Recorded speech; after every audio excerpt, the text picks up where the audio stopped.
Olá, bem-vindos à Smart Talks, o podcast sobre empreendedorismo tecnológico do projeto Wake Up 4.0, promovido pela AECOA, Associação Empresarial do Conselho de Oliveira das Mães, e pelo INOV, Instituto de Engenharia de Sistemas e Computadores de Inovação. Este podcast pretende dar a conhecer soluções inovadoras que estão a contribuir para a digitalização da indústria e as competências-chave para a sua implementação. Se quer saber mais sobre empreendedorismo no domínio da Indústria 4.0, pela voz de empreendedores de sucesso e sobre competências-chave para desenvolver ideias de negócio, este podcast é para ti. Manuel Albuquerque é o nosso convidado para falarmos sobre Smart Marketing. É cofundador e CEO da PrimeTech, uma empresa global que desenvolve tecnologia no setor do marketing de influência e que é um meeting point onde todos os agentes do ecossistema de influência, como marcas, influenciadores, agentes e fotógrafos, entre outros, se conectam e trabalham em conjunto. Então hoje falamos com Manuel Albuquerque, CEO e cofundador da PrimeTech. Obrigada, Manuel, pela disponibilidade para falarmos hoje sobre Smart Marketing. Muito obrigado a vocês pelo convite e contente de estar aqui e poder motivar os jovens empreendedores a lançarem as suas empresas. Obrigada, Manuel. Queremos começar por perguntar como surge a PrimeTech e a que necessidades do mercado é que procura dar resposta? Sim, começamos então pelo início. Eu acabei o meu curso em 2014, mais ou menos 13, 14, e na altura não me via a fazer ou a trabalhar para outros. Ainda trabalhei um breve período de tempo, mas tinha alguma dificuldade em ser tão jovem e pensar, este é o tempo que eu tenho que aproveitar para fazer coisas que se calhar quando tiver 40 ou 50 ou 60 anos tenho mais dificuldade em fazê-las, por questões de responsabilidade, etc. Então, nessa altura, decidi criar a minha primeira startup e ligar muito à parte dos influenciadores digitais. Se bem que em 2014 e 15, como possas pensar, essa palavra nem sequer existia, e era mais os blogueiros e no Brasil, e era mais os facebookers, e etc. Portanto, liguei-me a essa vertente mais numa componente de serviços, de agência, de compra e venda de meios, etc. E as coisas correram bem, mas a dado momento, nós em 2017, 2018, decidimos investir um bocadinho mais em tecnologia para este setor. Percebemos que o setor estava a crescer brutalmente e sentimos, e face à luz deste programa, que é Smart Marketing, sentimos que o Smart dentro do marketing de influência não existia, ok? Era tudo muito emocional, era tudo muito baseado naquilo que são as relações fora daquilo que era o âmbito científico, e o marketing para mim são dados. O marketing para mim tem que ser decisões que, apesar de às vezes serem um pouco estimadas, têm algum fundamento científico por trás.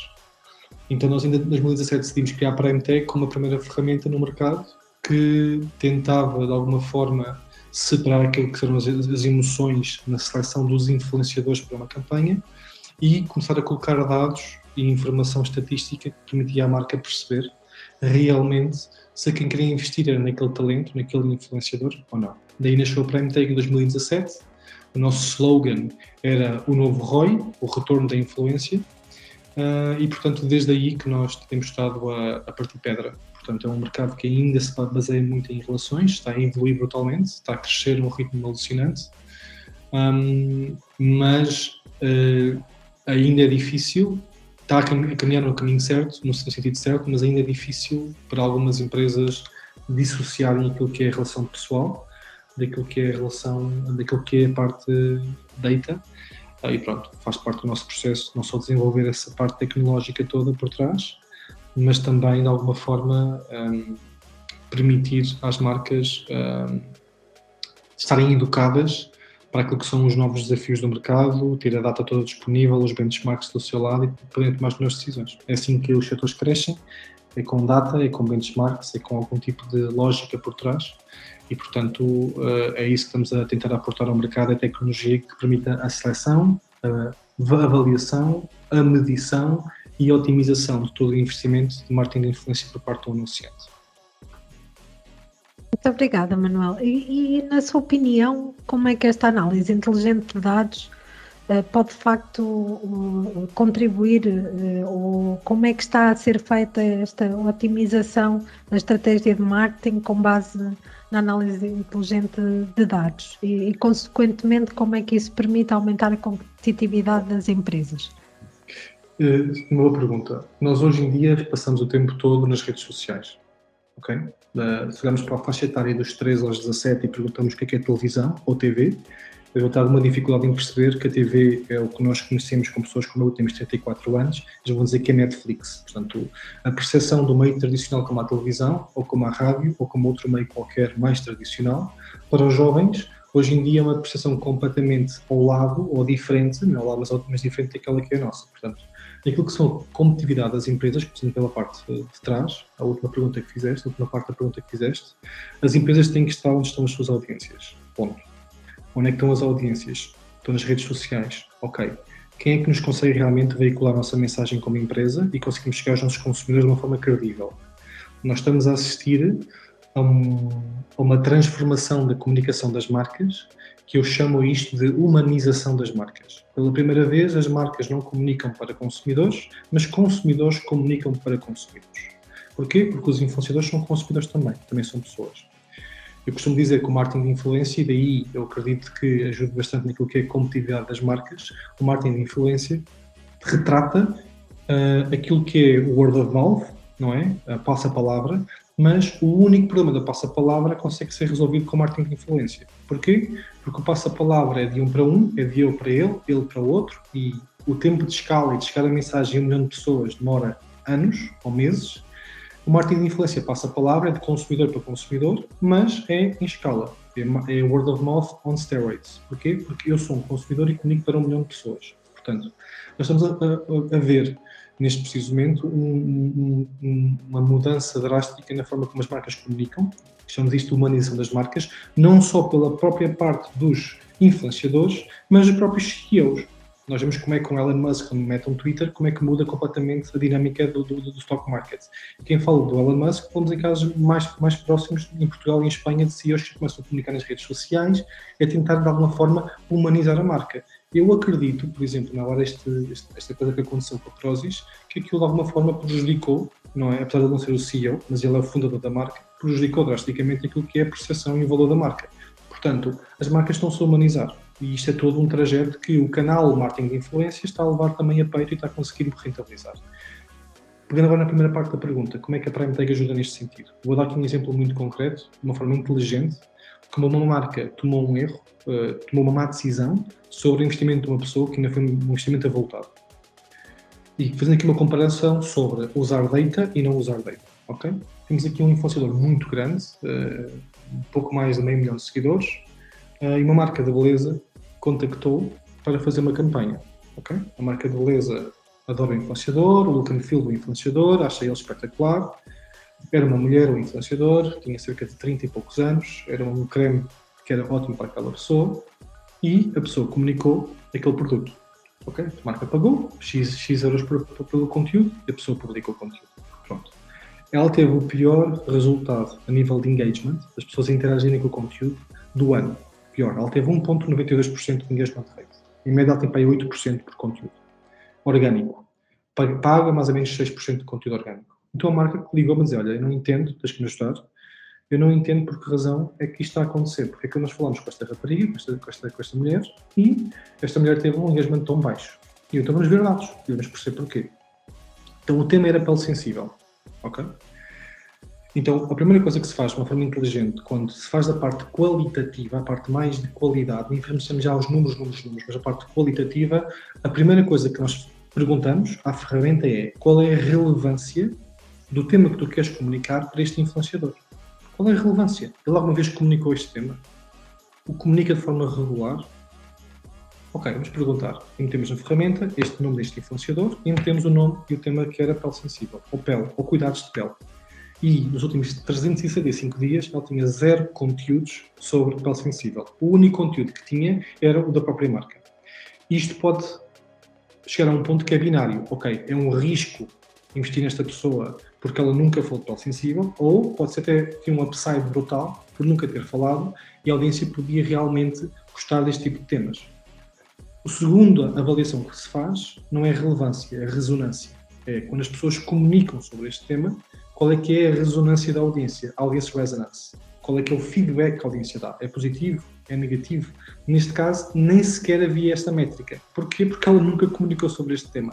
Portanto, como é que se pode, logo pelo início do funil, que é como escolher um influenciador, já dá para perceber o quão importantes os dados são, mesmo num aspecto qualitativo e não quantitativo, que é, alguma vez falou do tema, sim ou não, e se falou do tema, como é que a audiência interagiu com o tema.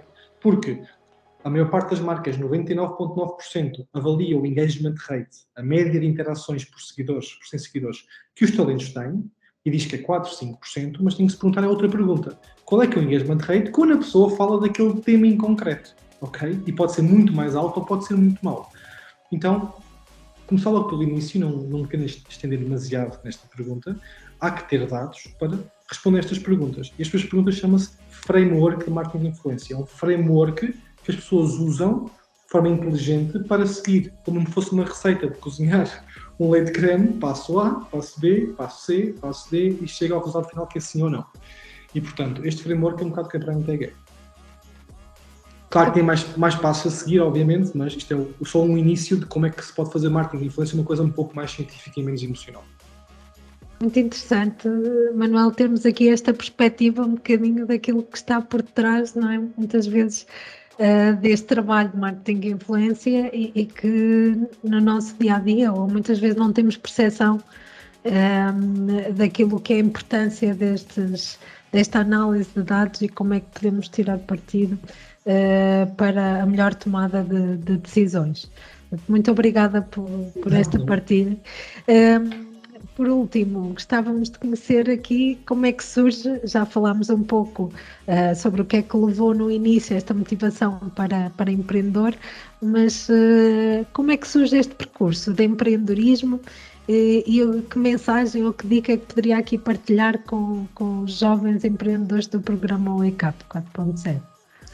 Olha, eu vou-te ser sincero, eu nunca acordei a pensar que quero ser empreendedor. Nunca. E se me perguntasses quando eu tinha 10 ou 15 anos o que era ser empreendedor, eu nem sequer sabia responder, ok?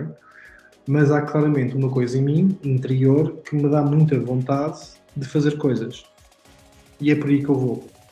E, portanto, eu acho que a diferença entre ser empreendedor ou não ser empreendedor é o primeiro passo. E o primeiro passo em tudo, ok? O primeiro passo para tomar uma decisão para mudar a minha vida. Isto é um primeiro passo. E quando chegamos ao segundo passo, o segundo passo continua a ser o primeiro passo, que é o segundo passo.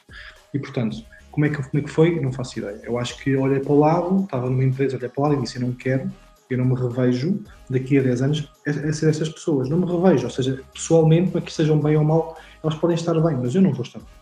E, portanto, o primeiro passo como empresário que eu tive foi olhar para o lado e perguntar, quer estar daqui a X anos ou não?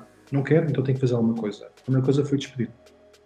Então, eu acho que a mensagem que se deve ter para ser empresário é horrível, é muito difícil, mas se realmente tu gostas do que tu fazes, tens mesmo esta chama interna de querer fazer coisas, não porque é cool, e não porque uma startup é cool, e não porque montar uma empresa é cool, porque não é cool, é um inferno, mas se tens uma chama cá dentro que te diz que gostava de fazer coisas diferentes e gostava de criar, e sou bom a criar, e gostava de criar uma coisa que impactasse outras pessoas, então essa chama vai ser sempre muito superior àquilo que é o inferno de criar uma empresa.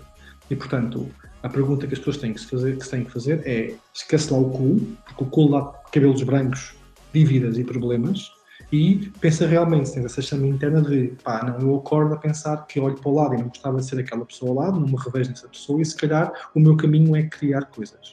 Se o caminho é criar e desenvolver coisas, então essa chama vai ser sempre o suficiente para tu conseguires criar, fazer e superar todo tipo de desafios. Muito obrigada, Manuel. Vamos aqui continuar a acompanhar este percurso de sucesso da Prime Tech e também do Manuel, enquanto influenciador daquilo que serão os jovens empreendedores da amanhã. Portanto, assim. Obrigada por esta partilha e até breve. A vocês, até breve, um forte abraço.